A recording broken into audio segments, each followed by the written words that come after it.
He leaves the Lions, goes to the Bears, and oh my gosh, what an offseason. Your Bears. We got to call them your Bears, right? Is that official? Well, in 45 minutes, we'll find out what I think about the Bears. They've been one of the biggest winners in free agency. The biggest winner. Joe Tooney, Jonah Jackson, and Drew Dahlman will fortify the offensive line. Here's Johnson yesterday talking about the additions. We want some tough, some gritty, some dirty individuals, and we feel pretty good about the two guys we got. Smart is a word that comes to mind, particularly with the interior players. We need guys that we love to have some versatility to our scheme, some multiplicity, if you will. I'm really, really excited to get these guys in the room, combined with the coaches that we've already put together for that room. I feel really good about the style of play we'll have this year. Those are really good pickups. Close to the football guys, smart guys. I saw that they had the 24th rated offensive line last season. Yeah. Caleb Williams was sacked 68 times. Now, by the way, they have a good right tackle, young guy who looks like he's the right guy. So between these three guys and the right tackle, that will be a top 8 O-line this year. Maybe by the way, that's what Sean Payton did in Denver. Remember, Right. bad to like 7th? Watch the Bears O-line. And if the O-line's good and they get Genty, watch out, baby. Super Bowl, here we come. Okay. Seems like people can't really decide what they think about the Bears and whatnot, which I'm getting kind of, a little bit of whiplash. Because I made the video about Colin. Both Nick and Colin were like, oh, these pickups, they're paying too much for the O-line, et cetera, et cetera. And I have a whole video, I have multiple videos just completely ripping that mentality apart, because Colin was saying, oh, you want to be able to like draft these guys, et cetera, et cetera. But when you hear what Ben Johnson is saying, and it's so funny because this actually completely validates what my take is, the things that what Ben Johnson wants to do, right? First off, you're immediately giving Ben Johnson now comfortability, right? You're giving him now comfortability that he does not now have to figure out, which players will potentially fit with what he would like to do, especially when you're looking at guys in college, because you have to really figure out, can they do what I need them to do? Are they just good enough? Does what they do good enough fit with what I want to do? It's just a whole nother layer of stuff that when you're taking these players that exactly who they are, exactly what they've done in the NFL, at the highest level with various teams and various situations, like they just know you're checking that box and you never have to check again. You never have to be like, well, we think we'll be able to. No, outside of like an injury, like what those guys are going to bring you. That's a massive weight off your shoulders. Massive weight. Now it's something that you can now start to take the next steps down the path that you're trying to walk down. But otherwise, you have to kind of keep, building off of something that you're unsure of. It's like building a house on a shaky foundation. You're just kind of like, I believe this foundation is good, but I'm not sure. And if you keep kind of going forward, then backward, then forward, then backward, well, we got to maybe reinforce this. Or I think this is going to hold up, but it may not. And so now we're going to start to build the rest of this on a foundation that we think is good, but now it's actually technically shaky. And when we realize that it's shaky, now we have to now change everything else. Everything just becomes so much messier.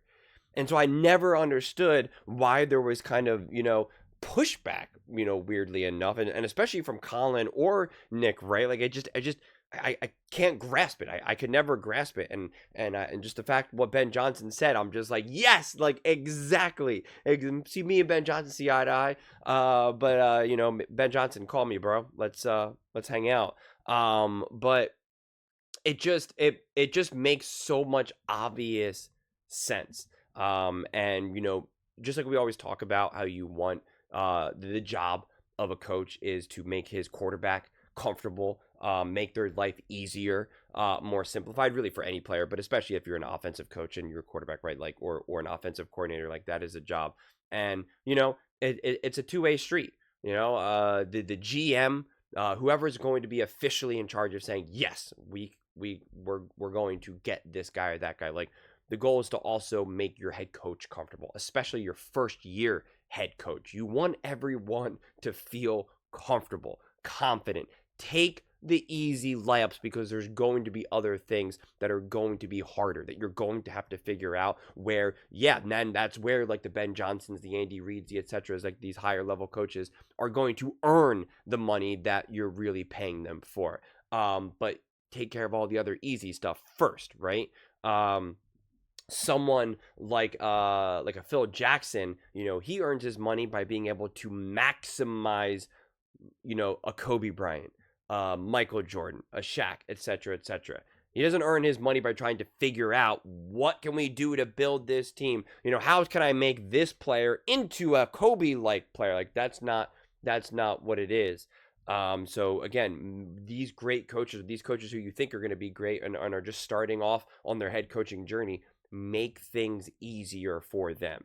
It will benefit you. Don't just be like, oh, well, this guy's great and he'll find a way through it. It's like, yes, but let's just start off and make things easier. And when you make a foundation easy, then you can start to do the hard stuff. And then when you start to nail the hard stuff with an easy foundation, you got a great team.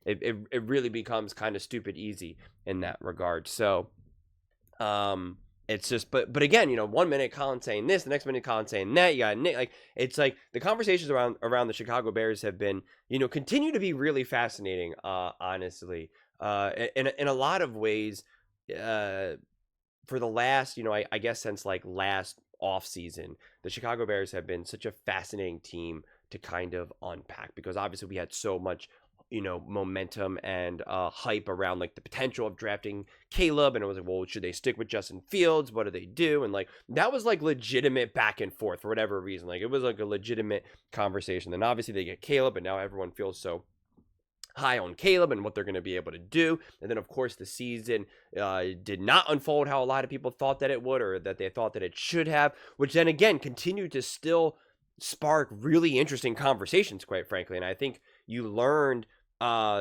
so much more about what it takes to make a team successful. And I think a lot of people got a crash course in football 101 watching the Chicago Bears. Honestly, you got to see how it's important to have a quarterback comfortable. You got to see a front row seat of, why people need to manage their expectations. You got to see how you can have, great weapons, great this, but if you don't have the right OC or the O-line or lack of run game, not going to work. You could see how, hey, you know what? You're really in this game and you can win it, but you can see when your head coach doesn't know what he's doing, you can lose. You can see how a team loses a locker room. You can see, hey, when the head coach is actually a pretty good defensive mind, but you fire him, now the defense is no longer good. Like you pretty much got to see all the different ways a team can fail, quite frankly, which is important to know. It's important to know. And now they go out and get Ben Johnson, and now they're building this O-line, and it's just like, I think really it's going to be a pretty cool comparison to be able to kind of see the hype, the failures, the return to form, the impact of coaching, the impact of O-line, the impact of this, and this, and this. And I think it's going to be an awesome example to point to. Just like I think the Philadelphia Eagles most recently, where we saw Super Bowl appearance,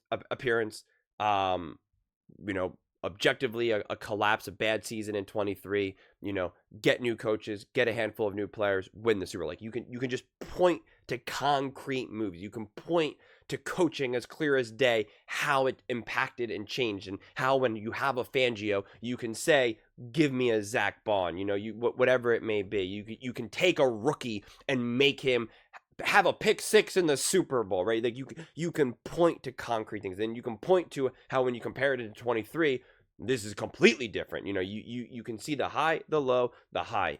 And I just think that the Chicago Bears started that essentially, right? And we're going to be able to look back and really point to and be like, see, remember the Chicago Bears? Remember a couple years ago when the Chicago Bears did this and they were so bad, but then they did that? Now look at them. Now they're a top team and nobody even worries about, X, Y, and Z, right? Like it's just going to be a great reference point and a great example and a great learning experience to just look back on and be like, okay, this is where things can go wrong.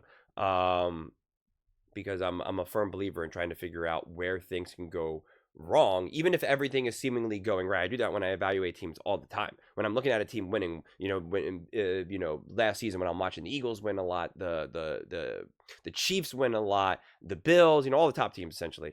I'm looking at them and I'm saying, okay, this is great, but like, where can things go wrong? What is still their weakness? And fans don't always want to hear that. They just want to enjoy the hype train, right? When you're saying, hey, the Lions are looking really good, but what about this? People are like, oh, you're a hater, you're so negative, this, that. And it's like, no, it's just trying to look at everything from the bigger picture, from the full 360 degrees.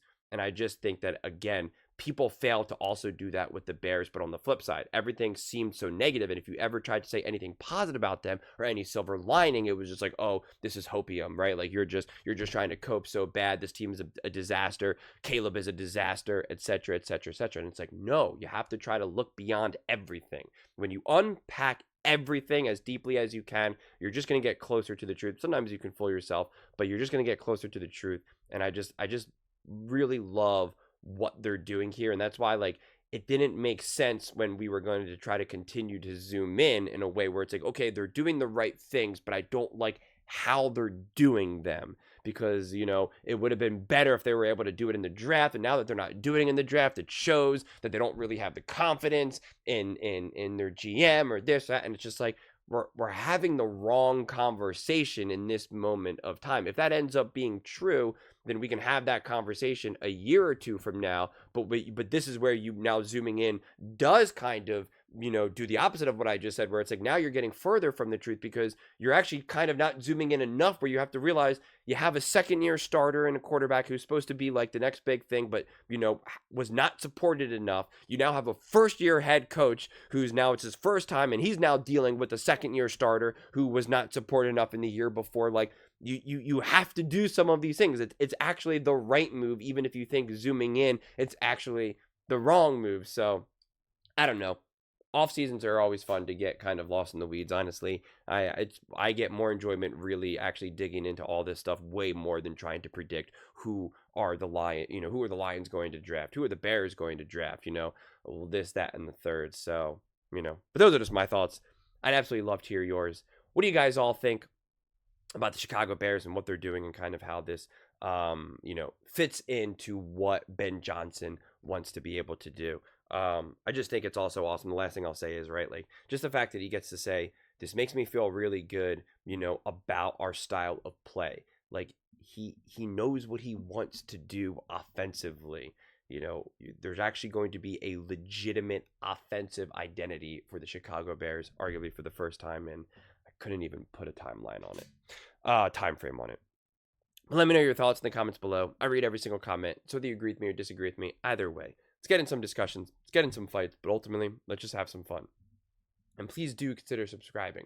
We're building an amazing community here, and I absolutely love to see you part of it. I want to build something that we all genuinely feel connected to, something that we're really excited to be part of. I think we're well on our way to doing it. Please don't forget to give this video a thumbs up, as it really does help with the visibility and the algorithm. Thank you so much. See you next time.